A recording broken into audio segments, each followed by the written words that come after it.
नमस्कार, स्वागत है आप सभी का एबी स्टार न्यूज में। मैं हूं आपके साथ जुबैर चौधरी। वक्त तो चला आपका राज्य आपकी खबरों का, जहां सबसे पहले बात करेंगे बिहार के पटना की, जहां जेडीयू अध्यक्ष के बयान के बाद अब बीजेपी ने उसका पलटवार किया है।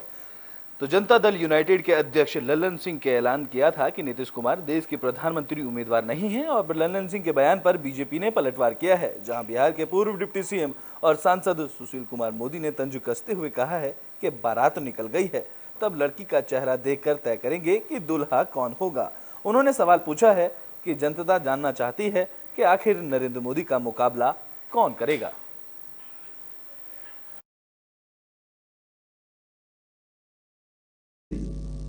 तो दरवाजे पर जाकर लड़की का चेहरा देखकर दूल्हा तय कीजिएगा कि दूल्हा कौन होगा। अरे जब बारात सज रही है तो दूल्हा भी तो तय होना चाहिए ना। तो इनको डर है कि सिर्फ डबल हो जाएगा, कोई नीतीश कुमार को स्वीकार नहीं करेगा, कोई केजरीवाल को स्वीकार नहीं करेगा। तो जनता जानना चाहेगी ना कि नरेंद्र मोदी का मुकाबला कौन करेगा, नरेंद्र मोदी का विकल्प कौन है। लोग चेहरा देखना चाहते हैं। अगर हिम्मत है तो नाम तय कीजिए, लेकिन ये नाम नहीं तय कर सकते। देखिए इनका जो सम्मेलन हो रहा है उसमें केसीआर नहीं आ रहे हैं। ये तो केसीआर आए थे ना, घर क्यों नहीं आ रहे हैं केसीआर? इनकी बैठक में नवीन पटनायक नहीं आ रहे हैं, जबकि गए थे निमंत्रण देने के लिए। तो बिहार में सीएम नीतीश कुमार केंद्र सरकार पर जमकर बरसे हैं। इस दौरान उन्होंने केंद्र सरकार पर दिखावा करने का भी आरोप लगाया है।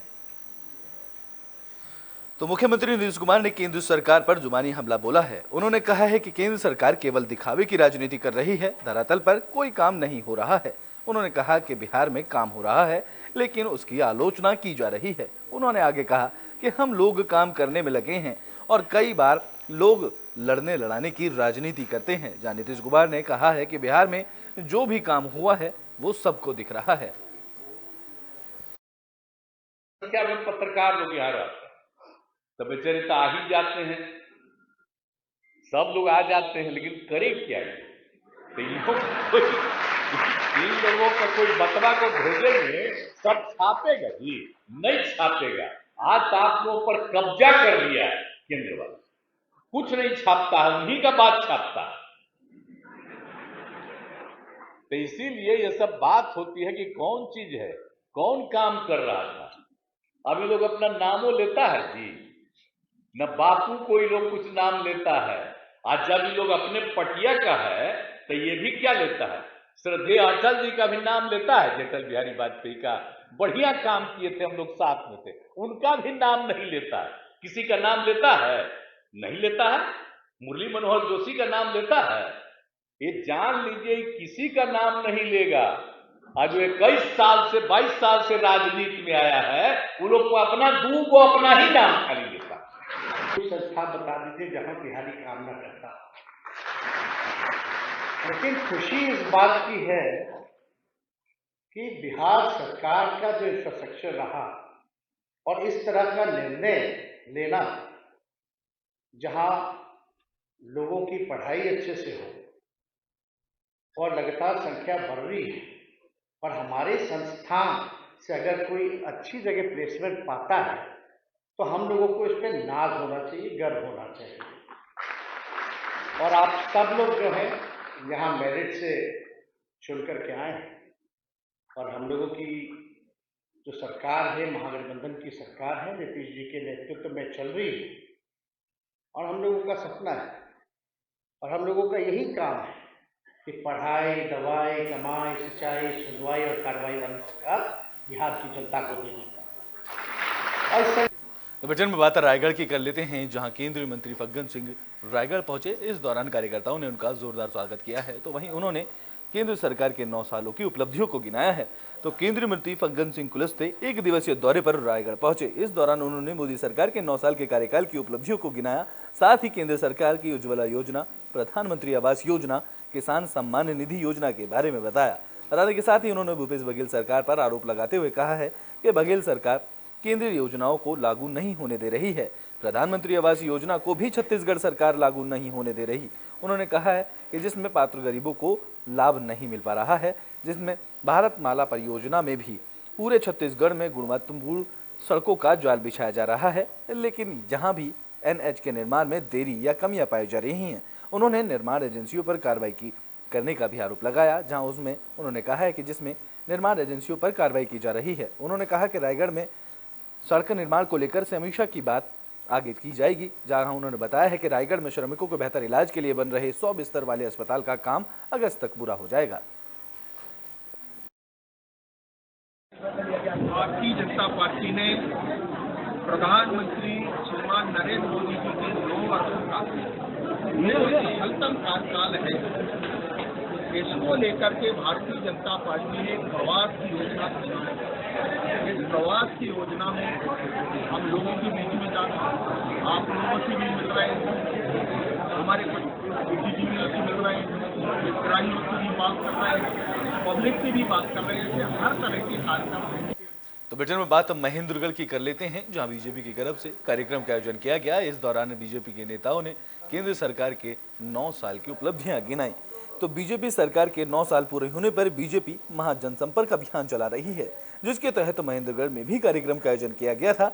इस दौरान भिवानी महेंद्रगढ़ के सांसद चौधरी धर्मवीर सिंह ने क्षेत्र के पार्टी कार्यकर्ता और पदाधिकारियों को केंद्र सरकार की 9 साल की उपलब्धियों के बारे में बताया।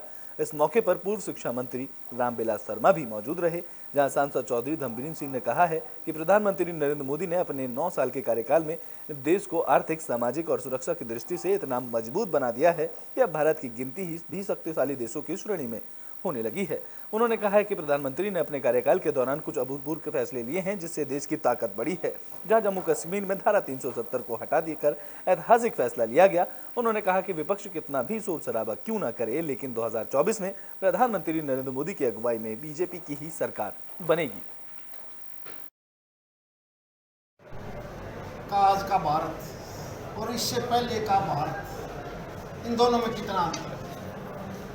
नरेंद्र मोदी जी के आने के बाद, क्योंकि बीच में एक ऐसा भी वक्त आया जब आधी अधूरी मिली जुली सरकारों का एक दौर चला देश में, और देश की हालत इतनी खराब हुई कि एक मौका तो ऐसा था कि देश का सारा सोना गिरवी रखने के बावजूद भी हमारी पोजीशन ठीक नहीं हुई। लेकिन मोदी जी ने इन 9 साल में बड़ा कार्यक्रम अभी सतनाड़ी में हुआ।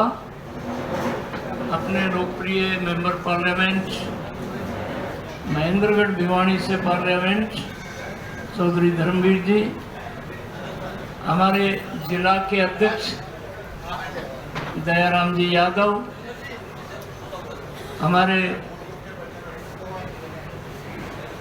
इस लोकसभा के प्रभारी अजीत सिंह यादव, पूर्व जिसमें 70 करोड़ मुआवजा महेंद्रगढ़ विधानसभा को, लेकिन वहां थोड़ा बिल्लू बोला थोड़ा खड़े होकर। चौधरी धर्मवीर लोकप्रिय सांसद हमारे बीच में है, ब्यौरेवार वो एक एक बात कहेंगे। तो ब्रिटेन में बात बिहार की राजधानी पटना की, जहां पुलिस प्रशासन की तरफ से हर्ष फायरिंग करने के मामले को लेकर अब बयान जारी किया गया है।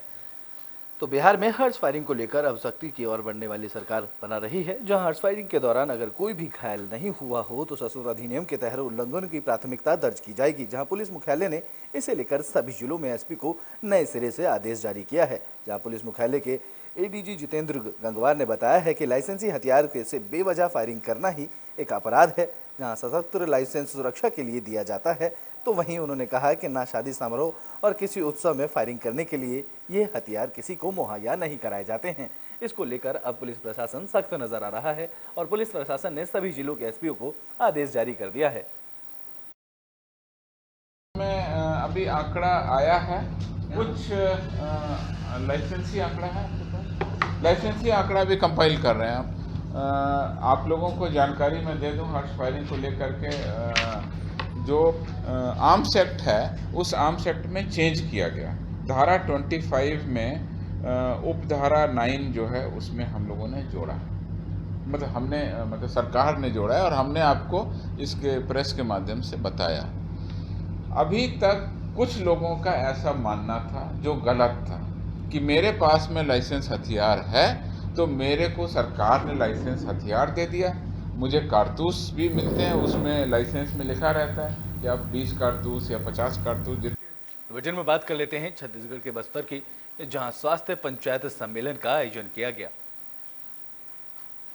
तो बस्तर में स्वास्थ्य पंचायत सम्मेलन के तहत जनसंवाद कार्यक्रम का आयोजन किया गया। यह आयोजन विधायक लखेश्वर बघेल की तरफ से किया गया था। कार्यक्रम के दौरान स्वास्थ्य कार्यकर्ताओं की मनमानियों के तरफ इस दौरान जमकर तारीफ की गई, जहां उन्होंने ग्रामीण स्वास्थ्य व्यवस्था का प्रमुख आधार स्तंभ बताया। उन्होंने सुरक्षित प्रसव के लिए जच्चा बच्चा मृत्यु दर में कमी और कुपोषण के लिए लड़ाई में योगदान के महत्वपूर्ण बताया। जहाँ कार्यक्रम में बागमन ब्लॉक के उत्कृष्ट स्वास्थ्य कार्यकर्ताओं को सम्मानित भी किया गया।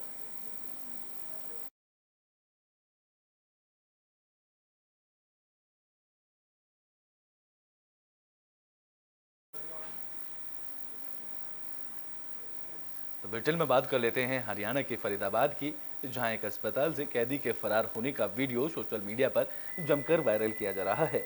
तो फरीदाबाद में अस्पताल से फरार कैदी का वीडियो सामने आया है, जिसमें वो बड़े आराम से ही लिफ्ट से भागता नजर आ रहा है। हैरान कर देने वाली बात यह है कि कैदी के वार्ड के पास कोई भी पुलिसकर्मी नजर नहीं आया।